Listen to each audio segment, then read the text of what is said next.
উত্তর দিনাজপুর জেলার ইসলামপুরের দাড়িভিটা গোলাপাড়া বিভিন্ন এলাকায় বিধ্বংসী ঝড়ে চুরমার বাড়িঘর, গাছপালা, কৃষকদের ফসল।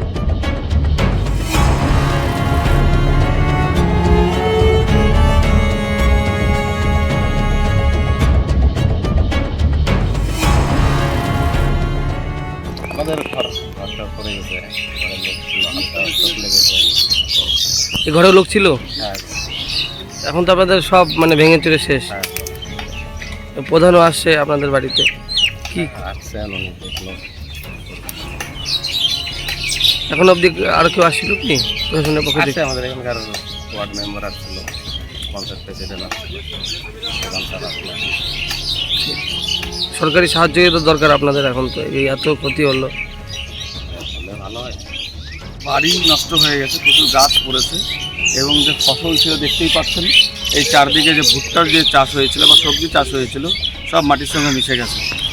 মানে কত পরিমাণে বাড়ি ঘরে ক্ষতি হয়েছে এখন? এই মুহূর্তে সম্পূর্ণ এরিয়া এখনো ঘুরতে পারিনি, প্রচুর ফোন আসছে। যে এরিয়াতে যাচ্ছি সব রাস্তা বন্ধ আছে।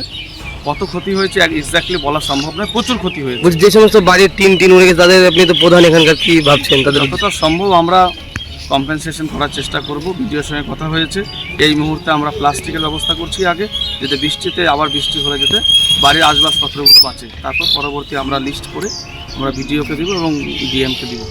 ঠিক।